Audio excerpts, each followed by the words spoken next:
Okay. Okay, this is a recording of Antoine Predock, who is a world famous, world-renowned architect and has done some amazing buildings. I'm always impressed with what I see. And he's also a longtime Subud member.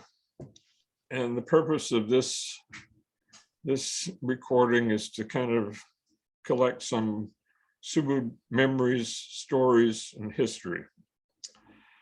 So can you start out by saying how you came into Subud? Sure. Well, I'm gonna start by calling you David, and then we'll transition to Rahman, because I'm going to be talking about David Cantrell and a mysterious meeting in San Francisco. But I want to lead up to that a bit because that didn't come from out of nowhere. And I was an engineering student way back when, started in UNM engineering school in 1954, 54. And through those first 2 or 3 years, I got all A's. I was a great student, all that stuff, but it felt empty. It didn't feel like there was any kind of joy in it, or didn't feel like my life. And I was kind of at a loss. I didn't know what to do. So I took an aptitude test. And architecture came up. 2 things came up strongly: architect and teacher. I thought about this class I had in engineering that happened to be taught by an architect. It was a drawing class, just, drawing machine bolts and machine parts, technical drawing. And I remember there's something about this guy. It didn't seem like he had a job. It seemed like he was in love with what he did. And I'd never seen that before in my life. My dad was really a pro with what he did. He was in engineering. And, but I never got that feeling from him. I got the feeling that he had a job. And this guy, I just thought he was some crazy guy, very, different. And so when architecture came up on that thing, I thought, well, that sounds kind of cool. That's kind of prestigious sounding, like a profession. But I didn't have a clue about what it was. I didn't have any leanings toward architecture at all. This is like 1957. And after that, but something had to change. And being a teacher, no, not really. Didn't want to do that. And I talked to my dad about it, and he said, well, you don't have the talent for that. You don't have the artistic ability to be an architect. And I couldn't argue that because I never had shown anything like that. I was just kind of in high school, I was just kind of a screw off, usual kind of high school stuff. I'd make my good grades, but then I didn't really care much about anything else. Mainly wanting to get girls interested in me, that kind of thing. High school. But in college, I thought this has to get real. There's something dawned on me. I don't know what how things work. Rahman Cantrell, how things work. Things just dawn on you. You have a dream, whatever. And so my dad said, okay, if you're going to do this, and I was determined to do it. And he said, if you're going to do it, well, you're no more support from the family side. We put you in engineering. You're doing well in it. This is your idea. Good luck. You're on your own. So, tuition was pretty cheap then compared to now. And during high school, I'd always had part-time jobs. And I thought, okay, I can work my way through college. What the hell? Everybody does that.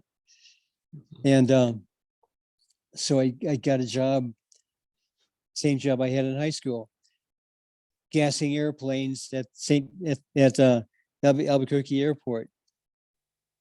I enrolled at UNM, started in 1957 when I was 21 years old.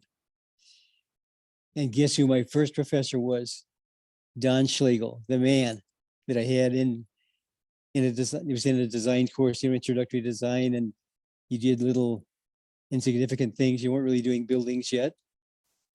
And then shortly after that, I landed a job with an architect. And I told him I had to work a lot because I'm on my own with the finances. And so he let me work a pretty full schedule. It wasn't just a part-time thing. It was almost full-time. I just worked it in around the edges, however I could. And I loved it. I could tell it was my life. My life changed in an instant, so to speak. Yeah. It felt so, I don't know, liberating, rewarding. And I was thinking, well, I'm going to be a fat cat architect or something. A vision I had. I didn't know anything about the art of architecture. It was just like, it's a new world. At that time, during that first semester, or maybe the second semester, I had a girlfriend who was a painter named Linda. And she was great. She came from she was a graduate student. She came from a really strong background academically. And at the same time, she was a really good artist. And she kind of introduced me for me, it was kind of the bohemian world of the arts, paralleling with my studies in architecture. So right away, since I had all my technical engineering structural courses, all the math courses that architects are required to take, I'd done those, long ago in engineering. They were like nothing for me. I was moving into, beyond into quadratic equations and deeper math and deeper physics. So all that stuff was just like a piece of cake for me. So I didn't have to take any of those courses in the architectural curriculum, which was a 5-year curriculum. So I took electives, dominantly in art, painting, sculpture, watercolor. I took poetry classes. And it turns out that jump cut a few years ahead, that's where I met my first wife, in a poetry class. How poetic is that? So it was transformational, not realizing what was really going to be transformational lay ahead of me in 1964 in San Francisco. Not knowing at the time, but I just thought, hey, my life feels so complete now. I have a taste of this other life, of the bohemian life, and I'm really good at it. I could have been either a painter or an architect. I turned out to be really good at painting, and again, I loved it. I was immersed myself in it, and I had these talents I had no clue about. I would draw. When I was a kid, I remember I used to draw Saturday Evening Post covers, copying Norman Rockwell, those beautiful covers that were on that. Wow. You're old enough to remember that, my friend. So this was that's all I had. I had some talent, I guess, for color and stuff, but I never thought it would go anywhere. I just say, okay, be like a lemming, get in the flow into engineering.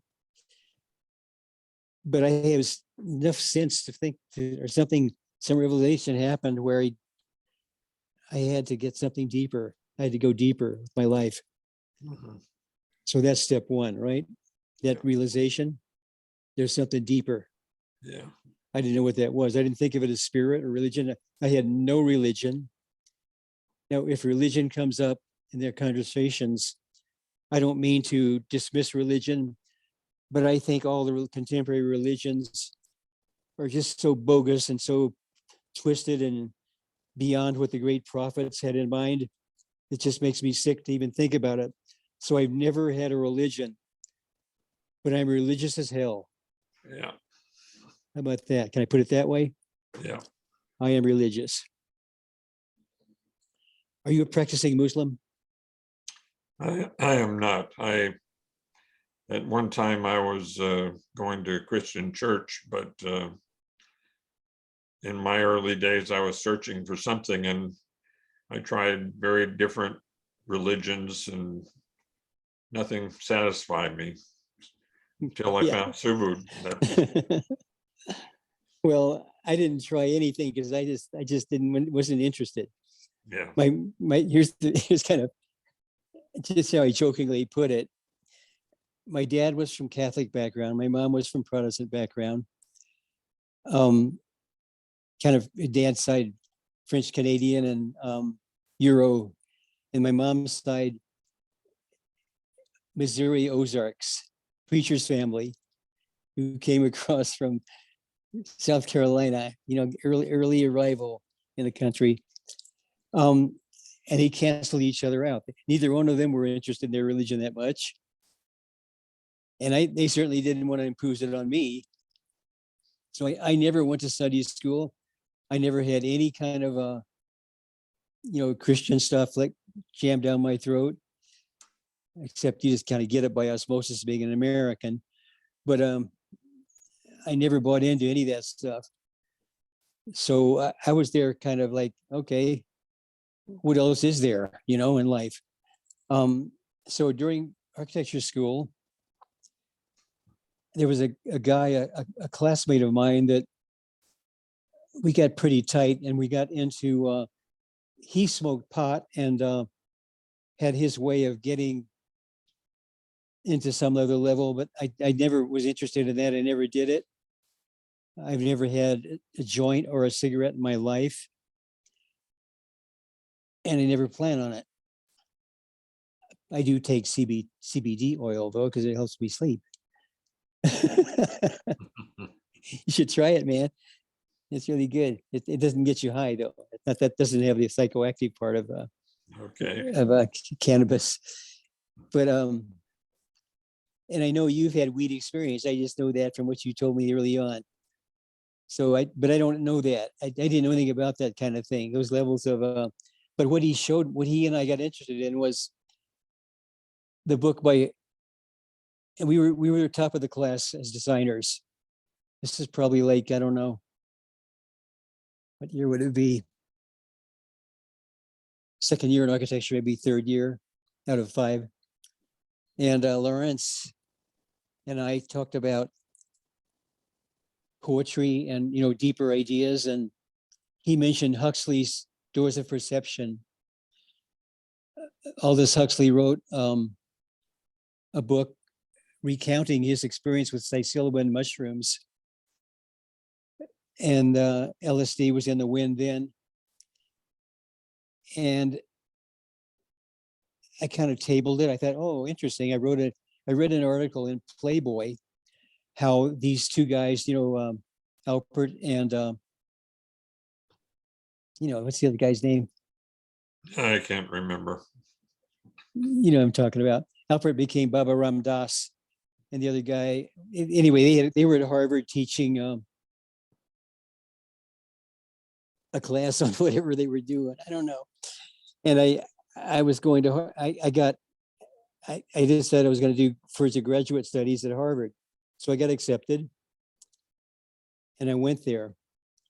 And this is after this awareness of other levels of perception and other ways of being came through that book by Huxley, The Doors of Perception, Altered Perception.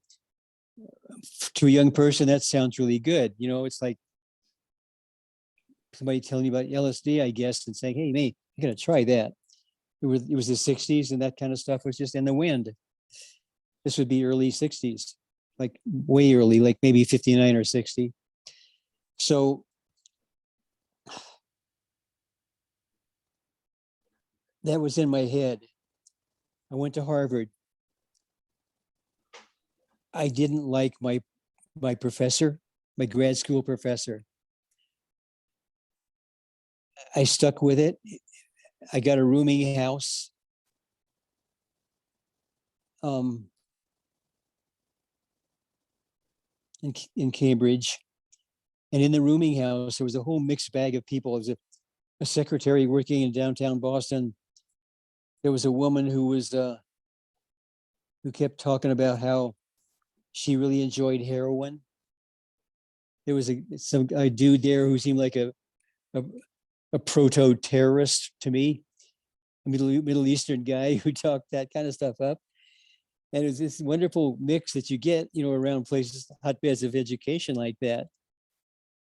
And one of them was somebody who was in, Timothy Leary and Alpert's class. And he was talking about how he had just done a morning glory seed trip to New York with them, with his two professors, as part of their research. So I thought that was pretty funny. And then I pumped him more about it, because I had that. I said, well, I talked to him about doors of perception and so forth, because I remember 0 drugs for me, 0. And I didn't think that they were bad. I just thought that maybe not for me, and don't just do it for the hell of it. Do it. If you're going to do it purposefully. So he showed me that they were using the Tibetan Book of the Dead in their acid trips. They were doing it in Harvard grad school. and the bardos of Tibetan Buddhism, where the stages of death, of dying, and the steps along the way to achieve, blow out the other side. Yeah. Which I knew nothing about. I didn't like religion. I wasn't a Buddhist, didn't know anything about it. But I started reading it. And I thought this isn't just a game for them. There's serious research going on of connections to altered perception with the spiritual life, rather than just getting high for the hell of it. Like I'm sure you did. I'm saying you did that. I'm guessing. I can't say. I'm guessing. So I just back to the point. How did you come into Subud? Okay. We know what our high is. We know that. You and I know that. So I toughed it out for a while that semester. I said, I'm just going to drop out and work, save some money up. I got a job with a pretty famous architect there and liked it. Did that. Had the Cambridge experience, full on study, working, living, participating in that kind of soup of intellectual exchange and spiritual exchange and all this stuff that was going on. And I decided while I was there that I'm convinced enough from what the guy told me, what was happening with these classes with these guys, that maybe I should clinically try LSD. And I read about Esalen down in Big Sur. And I thought, okay, things are kind of hopping in San Francisco in architecture in 1964. I didn't know about the free speech movement in Berkeley yet till I got there. So I get there. So I make my plan. I'm not talking about the getting there yet, because that was a profound experience, but I'm not there yet. But in my mind, I made this plan. So I'd ridden a Lambretta all over Europe, from Paris to Istanbul, on a Columbia fellowship when I graduated. I transferred to Columbia in the process. I kind of left out a big chunk of my life, but UNM, transferred to Columbia. Spain for an academic year with a fellowship, all expenses paid. I even had enough money to buy a Lambretta motor scooter. I sailed on a freighter from Brooklyn docks to Lisbon, Portugal. you've seen my Facebook post about that before, and you know what I'm talking about. And so that journey culminated in another freighter back all through the Caribbean with ports there. After a year, an intense year of study in Spain, just writing all around myself, by myself, drawing, taking notes, making a journal, and then landing in Mexico, Veracruz, and then working my way up through Mexico to Austin, where my sister was doing her doctoral dissertation in Russian literature, then on to Albuquerque for a quick stop, then to Cambridge. It's on the same Lambretta. Well, when I left Cambridge, that Lambretta was just running the ground. I beaten the hell out of it. So I got a single cylinder BMW, which, you know, from those days, that would be a gutless wonder. And I rode that thing in 1963 through the South in the winter. I didn't finish the semester, as I mentioned. And I remember seeing on the way through the South, lots of Jesus stuff and lots of crosses and, you know, threats that what's going to happen to you. You're going to go to hell if you don't go to Jesus and all that stuff. Bumper stickers. And one of the bumper stickers that jumped out at me was, help stamp out the Kennedys. Help stamp out what? The Kennedys. Ah, Help stamp out the Kennedys. I wasn't political, but I kind of knew kind of what that smelled like. And this was November of 1963. Guess what happened November 23rd of 1963? I pulled into a gas station on Loop 12, which is the ring road around Dallas, on my scooter, on my BMW, gutless wonder. And on the radio was reports of the assassination. It had just happened moments before. It was like a big news flash interrupting everything on the air in this gas station office. And I sat and listened to that.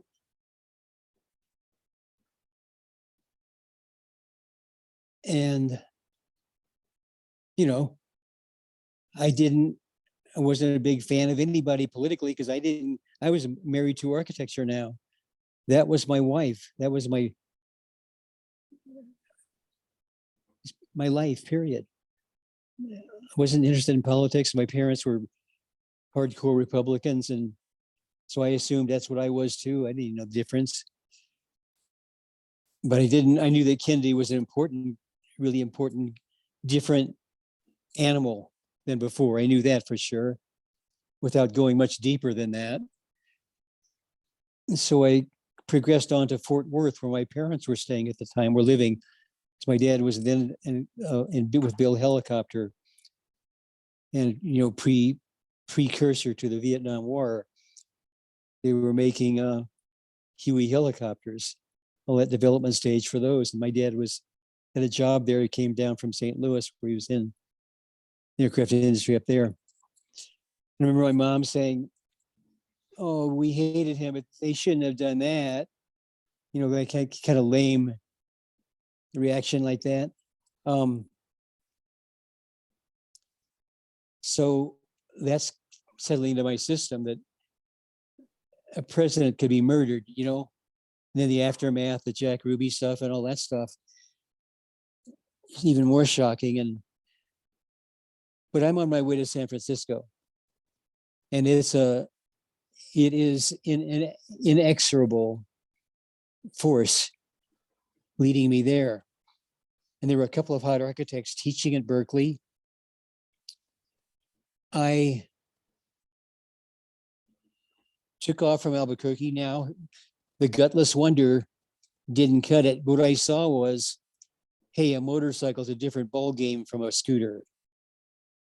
And I had a hot rod scooter, actually. It was a TV 175 Lambretta, which was, you know, like cream of the crop scooters of the time. It would do 80 miles an hour easy. And it served me well. through every condition you can possibly imagine, from hail and snow in Spain, which has definitely has winters, to kids throwing rocks at me in Turkey, riding across the panhandle between Greece and Turkey. Shepherd kids throwing rocks at me, thinking I was some kind of UFO in that thing. They probably never saw one before, because these were kind of back roads at that time. So I had a taste of a motorcycle, so I sprung for it.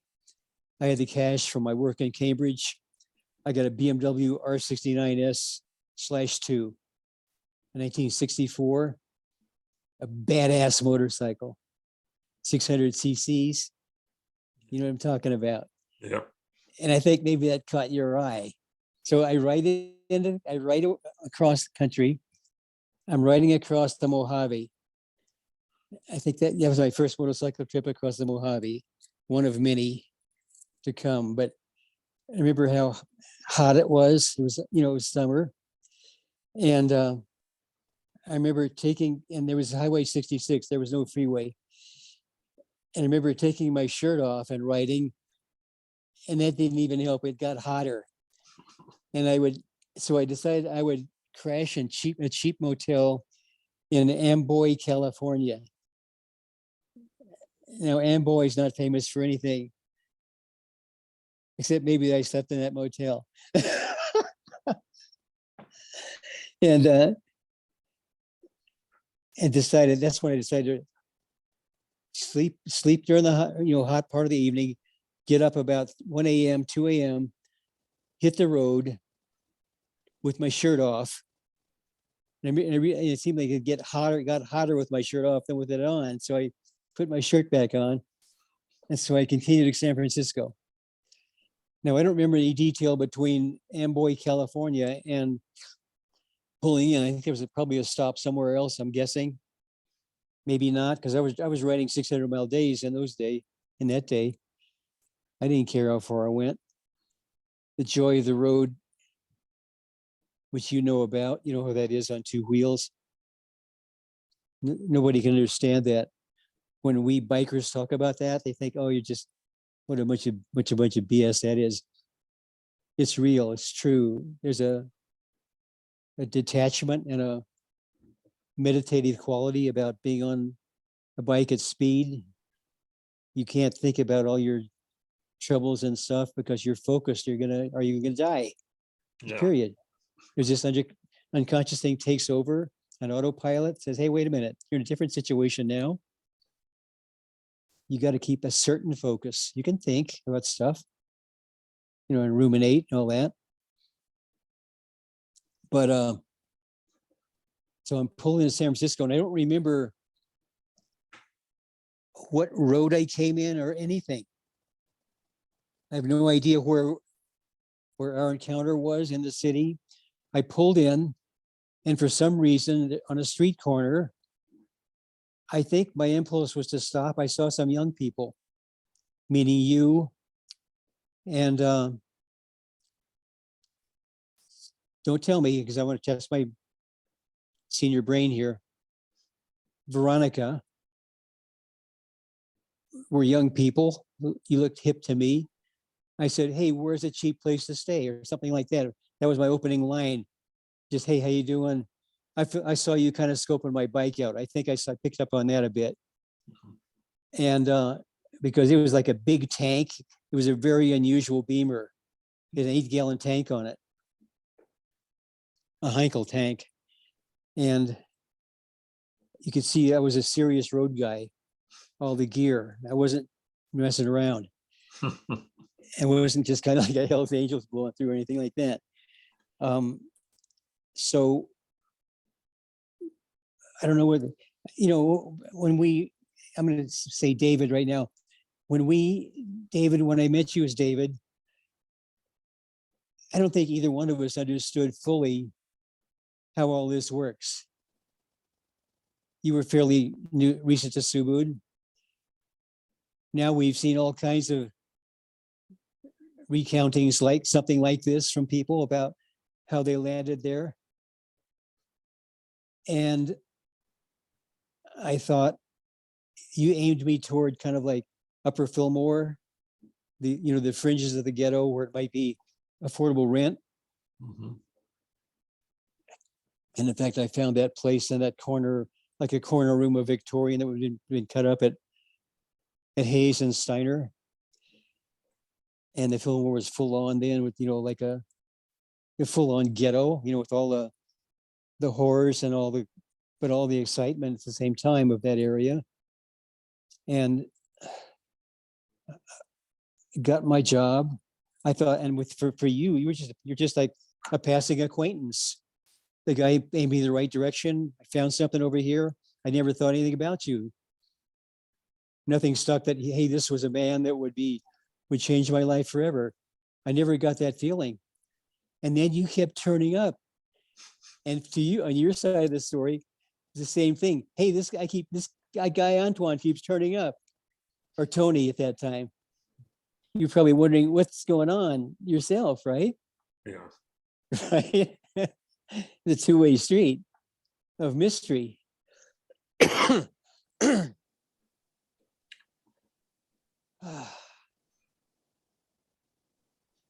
Yeah, I took your wedding picture Yeah, accidentally. that was the final touch. You showed up on that three-wheeler you had, delivering blueprints, right, to my office. Yeah. Remember that, right? That was step 2. That was meeting number 2. I thought, whoa, that's the guy from the street corner. Holy crap.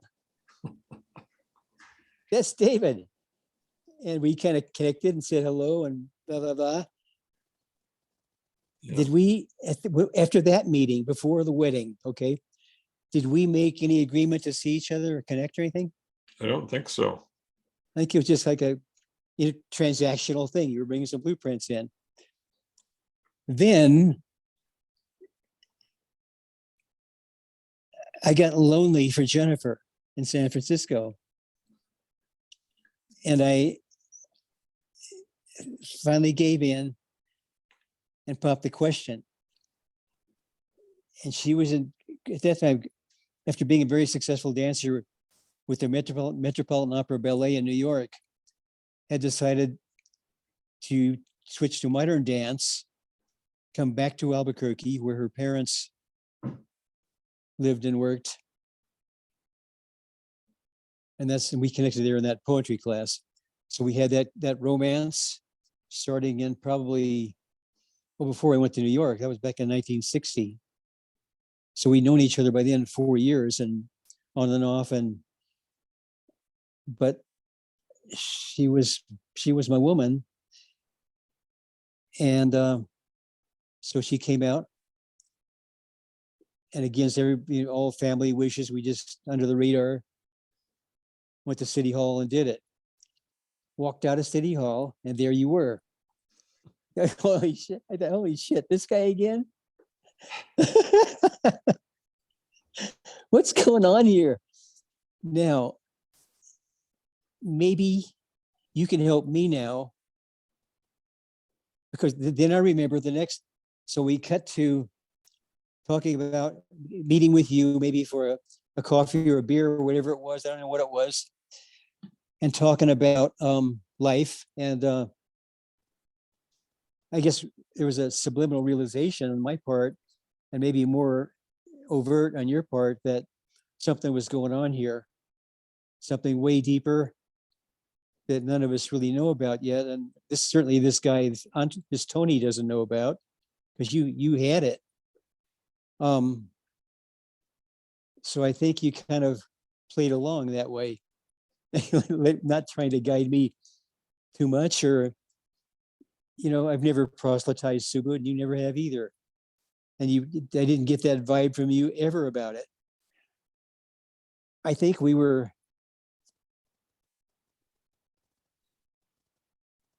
I don't know, talking about the scene in San Francisco or something. And like, what is it? You take over now. What happened after the wedding photo that made us connect at a social level? I think you invited us over to your place, your new place, And I remember we're visiting you there, and I Okay. remember taking pictures and things like that. And The we're just Victoria, having, the Victorian house. yeah. Okay. And I think eventually we just got started talking about more serious things, and I told you about Subud, but I don't remember the details. Yeah, that's kind of how I remembered it. It was, and I was an absolute skeptic about stuff like that, except that Aldous Huxley, my classmate's influence from experience with drugs, without my having any, and the Harvard experience made me think, hey, come on, you should be open and not be a skeptic about all that stuff, which I thought would probably be hogwash before in my life. Hearing what you would say, I'd say, oh, come on, I've heard kind of crap like that before. Well, I hadn't heard anything like that before. And it's something really moved me about how you described it. I think you were a vessel for a far deeper realm of life and spirit that I'd ever encountered. And so I went through the probationary period. That was in November of 64 that I got married, and shortly after that had that encounter with you, which led to the deeper discussion. Had I known about Subud, I wouldn't be married. If I wasn't married, I wouldn't have known about Subud. I hate to think my marriage is a stepping stone just to that, but it's very selfish. But it led to two fine sons, and the wrong fit with Jennifer through the years, just as it was with Veronica with you. And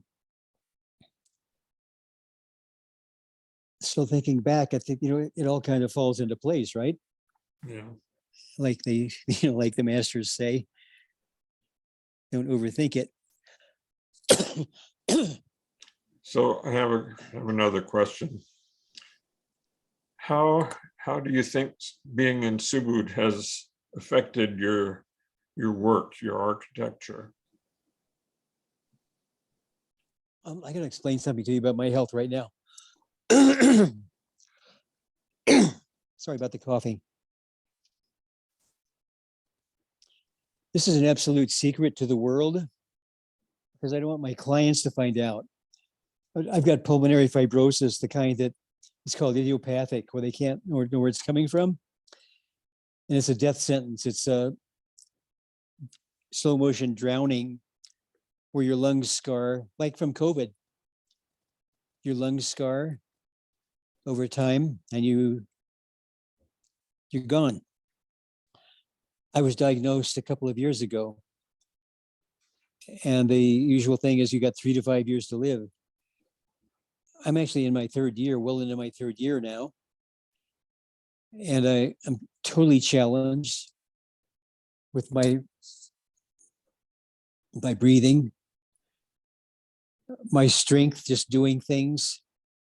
I can still ride a motorcycle, but I'm not sure I trust myself too much. I ride bicycles every day, mountain bikes with pedal assist, electric pedal assist. And I do workouts. That's the only thing you can do for this disease is keep your lungs keep them working. And so I burn out with it, just talking like this. I'm starting to burn out. So I'm good for about an hour per chapter. Okay. So I'd like to conclude where I was going on this one and hope you understand. And if you swear to secrecy on this, I don't talk about it online on Subud or anything like that. I'm up and at them like always, which I am. I'm on Zoom calls with Costa Rica continually. They know that I'm challenged in terms of air travel now because of altitude and on the plains and all that stuff. Altitude in Albuquerque gets me. I'm in Albuquerque now. LA is a new world for me, but sea level, much easier for me. So I'm back and forth there, but I'm really here now, rooted in my spiritual home, New Mexico. Mhm. So please keep it confidential. And I don't want it to be part of this, in our discussion of my life and my work, we'll come to it at the end, but I don't want it to be this is off the record, this part of your recording and your video, but you have to know this stuff. Yeah. So I don't feel like I'm trying to bail out on you or anything like that, but I got to do this in measured doses of it, of this talking. So let me just conclude this, what I was on before. So I do the probationary period. I got 3 months until March, early March of 65. Sitting in that room, you remember how hell broke loose in those Ladihans in the 60s in San Francisco. I remember hearing folding chairs crashing. I remember hearing howling and sounds of insanity sitting in that little room. You remember that little room, right? Yeah. It was right there with the door separating Ladihan. And Peter Barrett was my helper. He became Lutfi. He's long gone. Remember him, right? Yeah. Okay. He was my helper. And he was a gentle, kind soul. And he gave me a book to read by Edward Van Heen that recounted his experience. I thought, this sounds like someone who's an intellectual who isn't some crazy, hippie or whatever. I took it seriously. I read it. It became part of my prep. For a while, after quickly, lighting or two, I didn't sound strange to me at all. I just seemed like something special going on in there. And I kept coming back, and I liked sitting out there and see all the weirdos pour out after Ladihan. Those are big Ladihans. What? I don't know. A couple hundred, you think, or 100? I don't know. It was a big group. Yeah. In the California Hall, right? Yep. Fourth floor of California Hall. That was right around the corner from City Hall, sort of. So let's just leave it at there. That's kind of where my work begins. I leave San Francisco. I had a great job there. I had it with a very serious architect. I was a lead designer for the BART stations in Oakland, the 12th and 19th Street stations. I did a very special structure for the tracks go underground from Berkeley to Oakland. It's purely my design. It's a massive concrete structure that I'm really proud of. When you're on the BART, you're going into Oakland from Berkeley. Pay attention when you enter the tunnel. These long concrete arms coming out to receive you. The gently sloping soffit above. That was all about conducting the rarefication waves pushed ahead of the train instead of a jarring entry into a tunnel. So that's me. I did that. It's science. I had an engineering background. It's science, and it's also all right. So that starts another chapter, and it's a good place to cut it off today. And it's going to be fun doing this with you. Thank you. Let me mention one other thing. This is so cool. I go to the applicants meeting there. Mm-hmm. Guess who was in that meeting? Lawrence Longenbaugh from New Mexico School of Architecture, my friend who I shared Aldous Huxley with. He was there as a probationer. Wow. So it shows you, I could have had a friend tell me about it, but that wasn't my way to find out about it. It was to find out about it so unexpectedly and so shockingly with my man, David, AKA Rahman Cantrell. You got that? Yeah. Strange how things work, huh? Yeah, to put it mildly. Mhm. And I think you're